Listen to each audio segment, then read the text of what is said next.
찬양의 박수를 돌리겠습니다. 찬양대 또 기악부 은혜로운 찬양에 감사드립니다. 4월달은 하나님 나라에 대해서 계속 설교할 것을 말씀을 드린 바 있습니다. 그래서 인사할 때도 하나님 나라와 관련해서 우리 좌우에 앞뒤에 계시는 분들 인사하실 텐데, 하나님 나라를 소유하고 확장합시다. 서로 인사 나누시기 바랍니다. 네.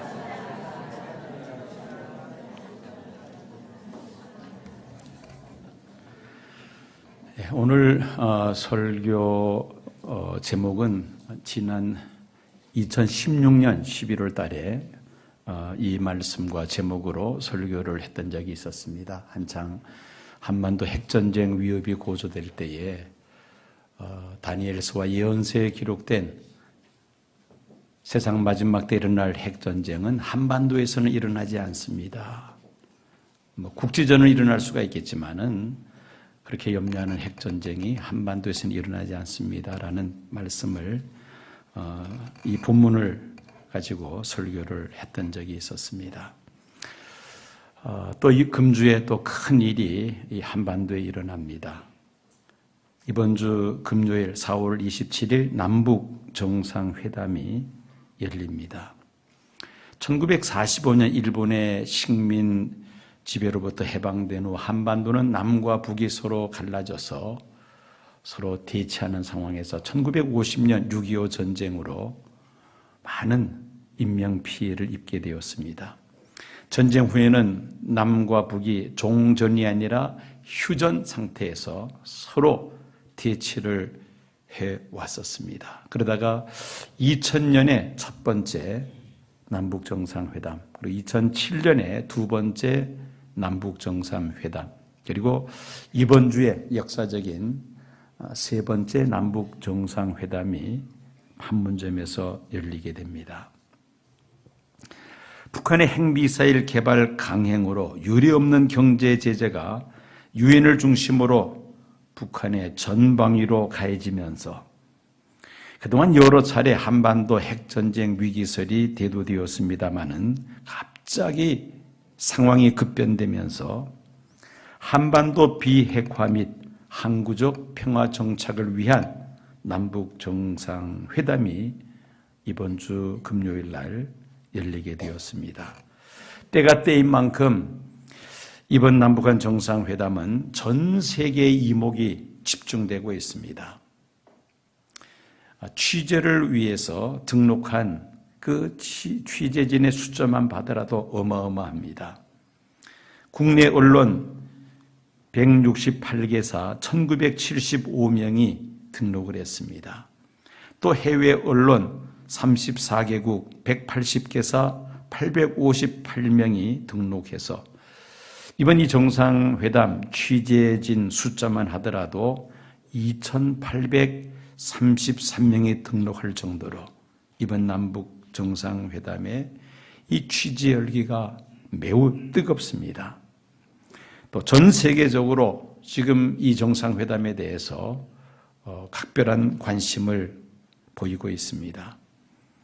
남북 정상회담이 끝이 나면은 이어서 북한이 미국과 중국과 일본과 또 러시아와 차례차례로 정상회담이 이어질 것으로 예상이 됩니다.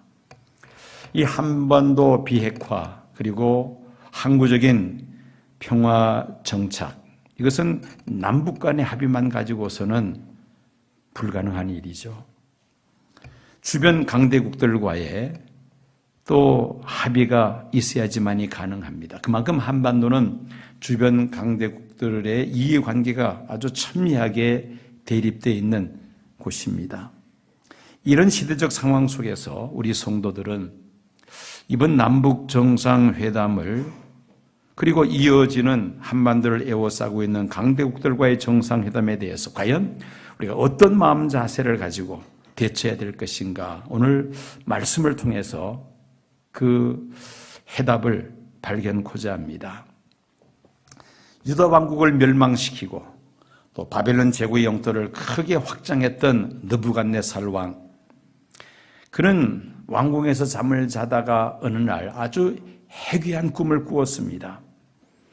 그의 꿈의 내용은 다니엘서 4장을 보면 크게 두 가지로 우리가 나눠볼 수가 있습니다. 첫째는 10절에서 12절까지 말씀을 보면은 땅 중앙에 큰 나무 하나가 서 있는데 그 나무가 자라서 높이는 하늘에 닿았으며 그리고 잎사귀는 아름답고 그 열매는 많아서 만인이 먹을 수 있는 그런 많은 열매를 맺었습니다. 들짐승이 그 그늘에 있으며 공중에 나는 새는 그 가지에 깃들이며 모든 생명체들이 그 나무에 와서 먹을 것을 얻을 정도가 되었습니다. 이것이 이제 첫 번째 느부갓네살 왕이 꿈속에서 본 환상입니다. 둘째는 13절에서 16절까지의 말씀으로 한 거룩한 자 순찰자가 하늘에서 내려와서 소리를 지르는데 그 나무를 잘라내어서 모든 짐승이 그 나무에서 떠나게 하며 나무의 그루터기만 남아 있어서 왕은 하늘에 이슬해졌고 땅에 풀 가운데 있을 텐데 그 마음이 사람의 마음 같지 아니하고 짐승의 마음을 받아 7년을 지낼 것을 왕이 꿈속에서 음성을 듣습니다. 이 느부갓네살 왕은 이 꿈을 꾸고 난 다음에 매우 두려워합니다. 뭔가 불길한 꿈이라는 그런 예감이 있습니다. 그래서 바벨론의 모든 박사들과 박수들과 술객들과 술사들 그리고 점쟁이들 총동원해서 이 느부갓네살 왕은 자신이 꾼 꿈을 이야기하고 그 꿈에 대한 해석을 요구합니다. 그러나 어느 누구도 이 왕이 꾼 꿈에 대해서 해석할 수 있는 사람은 아무도 없었습니다. 왕은 생각하기를 바벨론 총리로 있는 다니엘은 거룩한 신들의 영이 있는 자이기에 어떤 은밀한 것이라도 다 해석할 수 있다는 그 생각을 가지고 다니엘을 왕궁으로 부릅니다. 그리고 자신의 꿈 이야기를 자세하게 다 해줍니다. 왕의 꿈 이야기를 다 들은 다니엘은 왕에게 그 꿈을 명쾌하게 해석을 해줍니다. 그 해석한 내용이 오늘 본문인 다니엘서 4장에 기록이 되어 있습니다. 30절을 보면은 아닙니다. 명쾌하게 해석을 하는데 땅의 중앙에 한 큰 나무는 고대 근동사의 중심이었던 바벨론 제국의 최고 통치자인 느부갓네살 왕을 가리키는 것이라 그렇게 해석을 해줍니다. 왕의 주변에 있는 나라를 다 점령하고 영토를 크게 확장하여 바벨론 제국의 전성기에 들어섰을 때에 왕이 교만해질 것이며 그때 갑작스럽게 왕이 미쳐서는 짐승같이 되므로 왕궁에서 쫓겨나 들판에서 들짐승과 함께 7년 동안을 지내다가 다시 왕자를 회복하게 될 것이다. 그 왕의 꿈에 대해서 다니엘이 아주 명쾌하게 해석을 해줍니다. 놀라운 것은 느부갓네살 왕이 꾼 그 꿈대로 다니엘이 해석한 대로 그대로 역사 속에서 이루어지고야 말았던 것입니다. 30절 말씀에 의하면은 그로부터 1년이 지난 후에 이 느부갓네살 왕이 왕궁 그 옥상 위에 올라가서 그 바벨론 제국을 성읍을 바라보면서 스스로 이렇게 말을 합니다. 이 큰 바벨론은 내가 능력과 권세로 건설하여 나의 도성으로 삼고 이것으로 내 위엄의 영광을 나타낸 것이 아니냐 스스로 자화자찬합니다.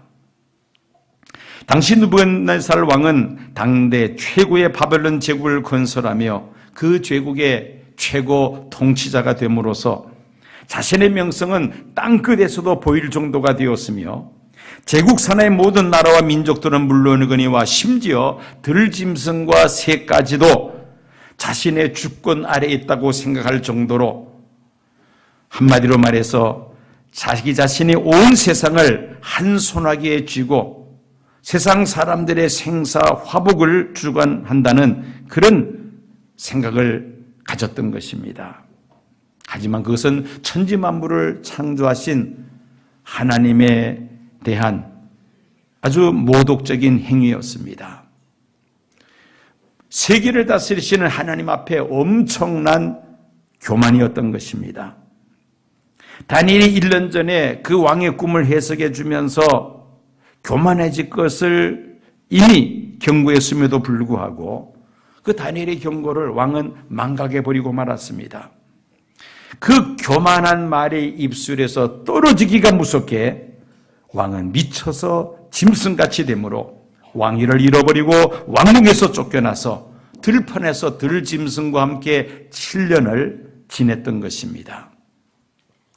소설이나 영화 중에 사람이 갑자기 짐승처럼 그렇게 둔갑하는 또는 짐승이 사람으로 둔갑하는 그런 소재의 영화나 소설들이 있습니다.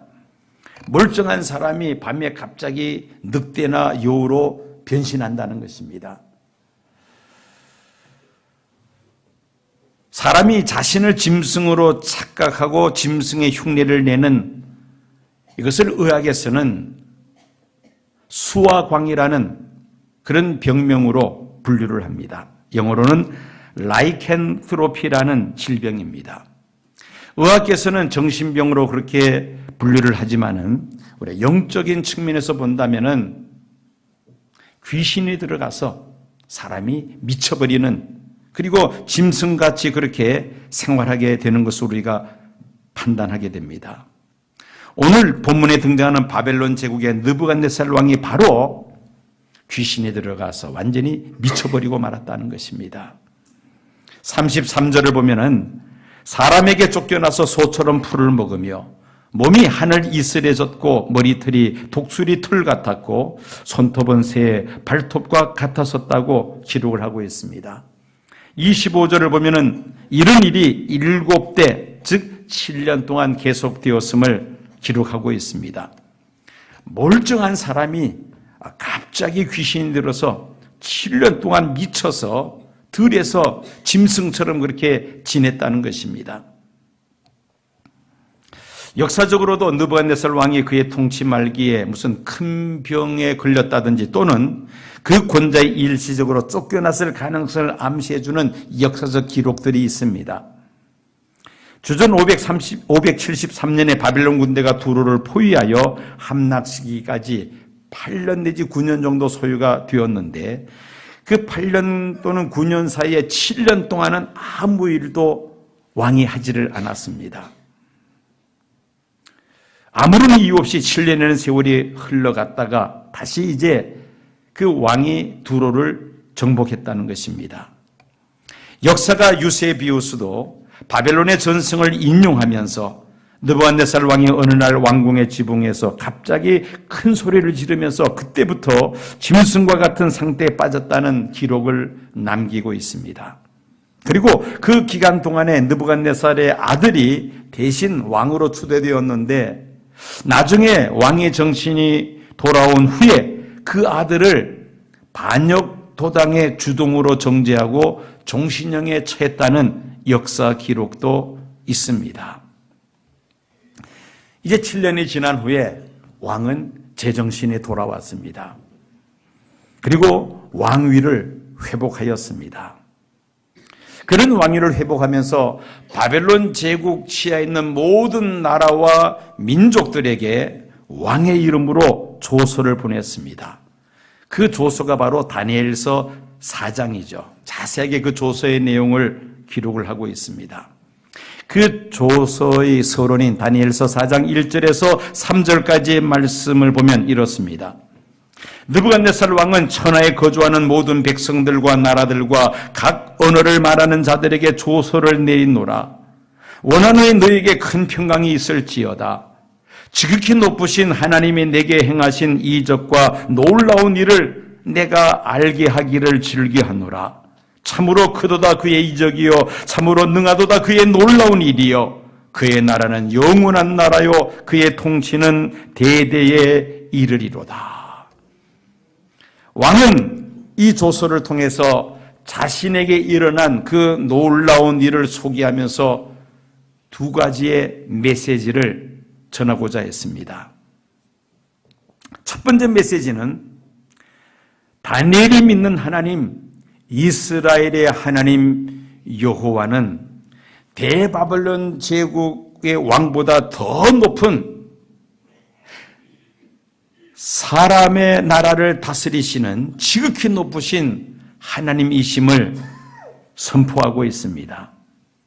왕은 자신의 꿈을 다니엘이 해석한 대로 7년 동안 짐승처럼 지내다 다시 이제 제정신이 돌아와서 자신에게 있었던 그 일들을 각 나라와 민족에게 조서를 통해서 알리고 있습니다. 그러면서 하는 말이 지극히 높으신 자가 사람의 나라를 다스리시며 자기의 뜻대로 그것을 누구에든지 주시는 줄을 알게 하기 위함이라고 3번이나 반복해서 이 조서 안에 이 왕이 기록을 하며 하나님을 찬양했습니다.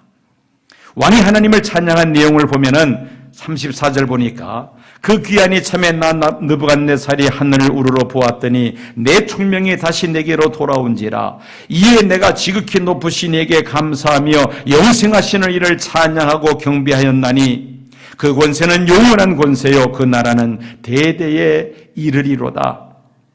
이 느부갓네살 왕이 하나님을 찬양합니다. 37절 보면은 그러므로 지금 나 느부갓네살은 하늘의 왕을 찬양하며 칭송하며 경배하노니 그의 일이 다 진실하고 그의 행하심이 의로우심으로 교만하게 행하는 자를 그가 능히 낮추심이라 말씀합니다.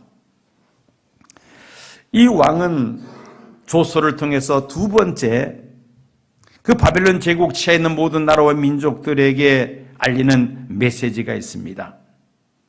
그것은 자신의 교만 때문에 그런 일이 있었음을 고백하면서 겸손해야 함을 그는 말하고 있습니다. 37절 하반절 보면은 그의 일이 다 진실하고 그의 행하심이 의로우심으로 교만하게 행하는 자를 그가 능히 낮추심이라.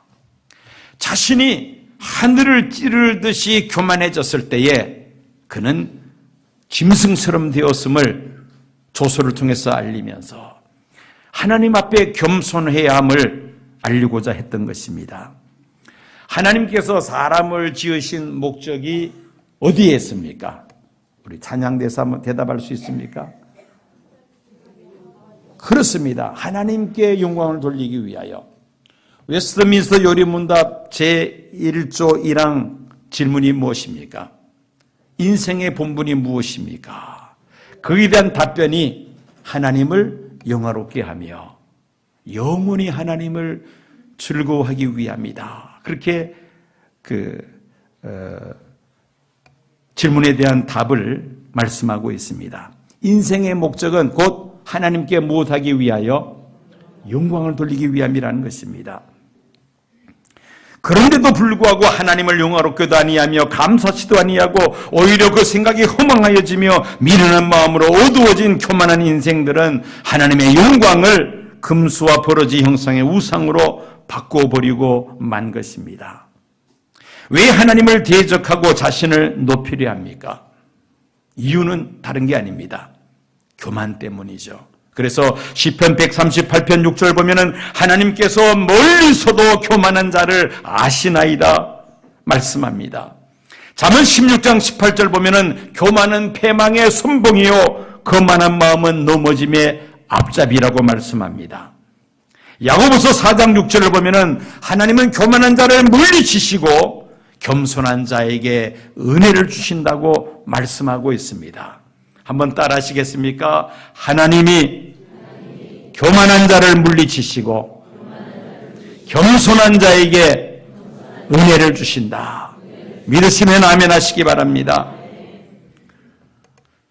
이 느부갓네살 왕이 교만해졌을 때에 하나님께서 그를 치심으로 낮아지고 낮아지는데 들짐승처럼 되고 말았다는 것입니다.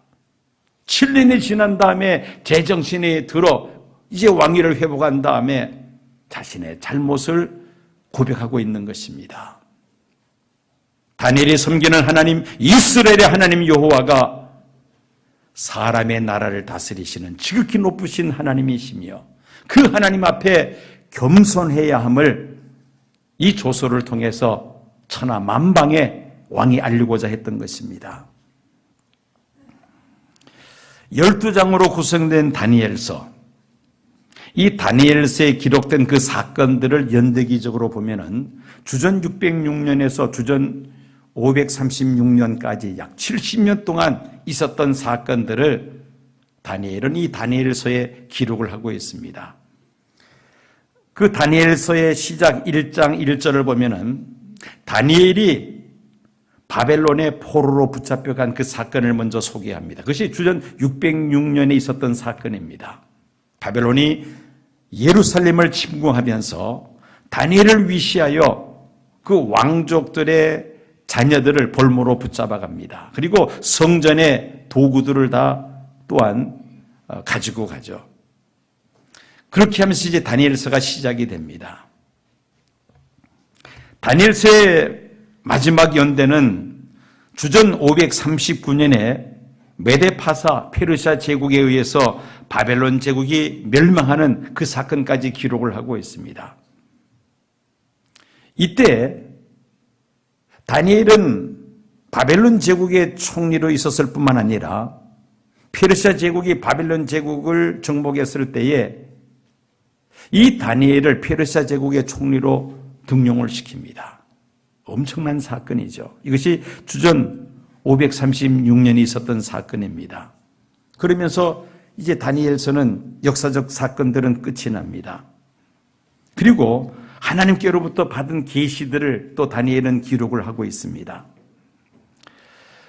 다니엘이 다니엘서를 왜 기록했는가? 왜 다니엘이 다니엘서를 기록해서 유다 백성들로 하여금 이것을 읽게 했는가? 그 이유가 있습니다. 주전 536년 당시 유다 백성들은 70년 동안 바벨론에서 포로의 생활을 하다가 페르시아 제국의 고레스 왕에 의해서 예루살렘으로 돌아가서 성전을 재건해도 좋다는 명을 내리게 됩니다. 이때 5만 명의 유대인들이 바벨론에서 예루살렘으로 귀환을 하죠. 그리고는 예루살렘 성전 재건 공사를 시작을 했습니다. 그런데 문제는 주변 나라 민족들이 이 유다 백성들이 성전 재건하는 것을 가만 내버려 두지 않습니다. 회방을 하며 협박을 하죠. 그로 인해서 성전 재건 공사를 진행하다 그만 내려놓게 됩니다. 그리고는 예루살렘으로 돌아온 이스라엘 백성들이 자기 집들을, 자기들이 살 집들을 짓고 그리고 먹고 살 양식을 위해서 농사 짓는 일에 여념이 없었습니다.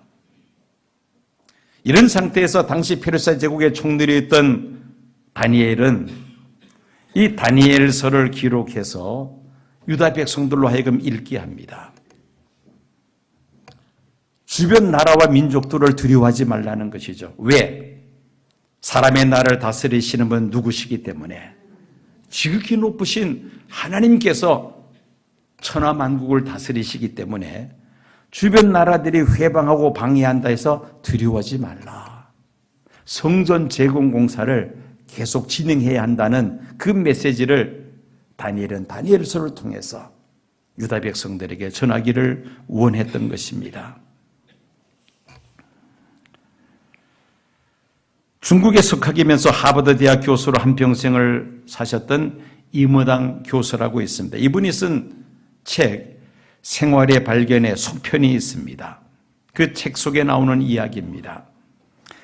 중국의 장자가 조롱이라고 하는 지방에서 이제 길을 걸어가고 있는데 큰 새 한 마리가 머리 위로 날아가고 있습니다. 그러더니만은 가까이 있는 숲 나무 가지에 앉습니다.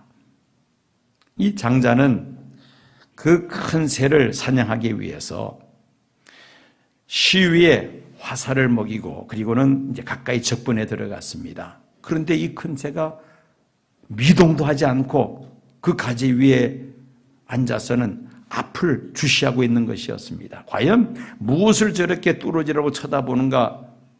그 새의 앞을 봤더니만은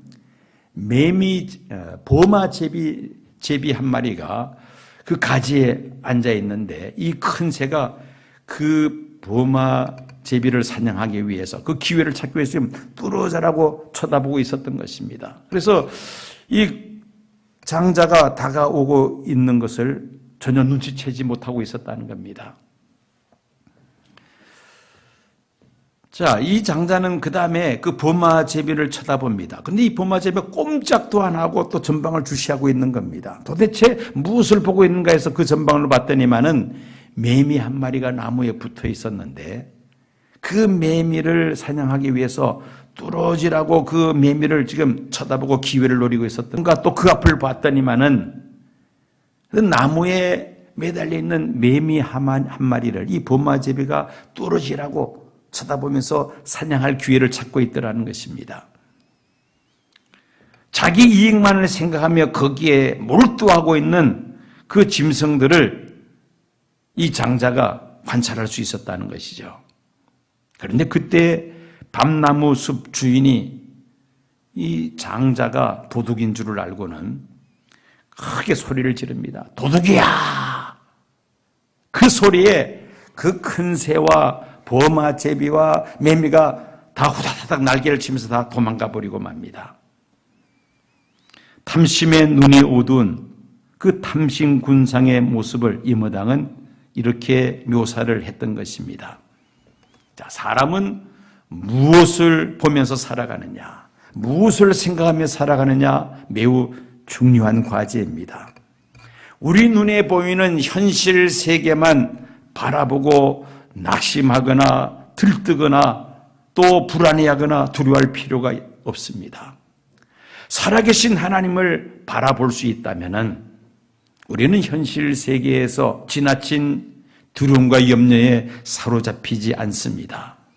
천지만물을 말씀으로 창조하시고 지으신 모든 세계를 친히 주관하시는 사람의 나라를 다스리시는 지극히 높으신 하나님을 바라보아야 할 줄로 믿습니다. 역사를 영어로 뭐라 그러죠? 히스토리라 그럽니다. 그 히스토리라는 단어는 his라는 단어와 스토리라는 단어가 합성된 겁니다. his는 H는 대문자입니다. 즉 하나님, 하나님의 스토리가 바로 인류 역사라는 것입니다. 역으로 본다면은 인류 역사는 누가 주관하신다는 것입니까? 하나님께서 주관하신다는 것이죠. 그것이 바로 영어로 히스토리입니다. 우주 만물을 창조하실 뿐만 아니라 사람의 나라를 다스리시는 지극히 높으신 하나님 믿는 성도들은 오늘 역사 속에서 하나님께서 하신 일이 무엇인지를 잠잠히 믿음의 눈을 들어 바라볼 수 있어야 할 줄로 믿습니다. 이사야서 40장 15절에서 17절까지 말씀을 보면은 보라 그에게는 열방이 통해 한 방울 물과 같고 저울의 작은 티끌 같으며 섬들은 떠오르는 먼지 같으리니 레바논은 땔감에도 부족하겠고 그 짐승들은 번제에도 부족할 것이라. 그의 앞에는 모든 열방이 아무것도 아니라 그는 그들을 없는 것 같이 빈 것 같이 여기시느니라. 하나님께서 세계 열방을 보시는 관점을 이사야는 이렇게 기록을 했던 것입니다. 하나님이 보실 때는 열방이 통에 한 방울의 물과 같으며 저울에 붙어있는 작은 티끌과 같으며 섬은 이 공중에 떠오르는 먼지같이 보시는 하나님이 아니신가. 그는 열방을 없는 것 같이 빈 것 같이 여기시느니라. 천지 만물을 창조하신 하나님 앞에서는 이 세계 열방이 이렇게 보일 수도 있다는 이사야 선지자의 글입니다.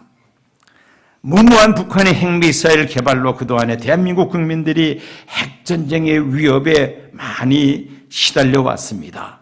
그런데 다행히도 금주에 한반도 비핵화와 항구적인 평화 정착을 위한 남북한 정상회담이 개최된다니 반갑기도 하면서 또 한편으로는 걱정스럽기도 합니다. 왜냐하면 이 정상회담이 진행되다가 어떤 돌발적인 상태가 벌어질지 예측할 수가 없는 것입니다. 그렇지만은 한반도의 운명이 두 사람 지도자의 손에 달려있는 것이 아니라 사람의 나라를 다스리시는 지극히 높으신 하나님 손에 달려있는 줄로 믿습니다. 한반도의 미래가 한반도를 에워싸고 있는 강대국 지도자들의 손에 달려있는 것이 아니라 사람의 나라를 다스리시는 지극히 높으신 하나님 손에 달려있음을 우리가 믿습니다. 그럼 우리는 수에 칠 가치가 없는 인생을 의지하지 말고 정함이 없는 세상 재물이나 또 세상 군대나 세상 무기를 의지할 것이 아니라 사람의 나를 다스리시는 지극히 높으신 하나님을 바라보며 하나님을 의지해야 할 줄로 믿습니다. 우리 주변에서 일어나는 사건들을 보고 마음이 들떠거나 또는 두려워하거나 불안해하면서 온갖 근심 걱정에 사로잡혀 살아갈 것이 아니라 사람의 나를 다스리시며 나의 삶을 주관하시는 지극히 높으신 하나님을 바라보고 의지하면서 오늘에 충실하고 내일을 준비하시는 저와 여러 성도님들이 되어야 할 줄로 믿습니다. 우리 함께 말씀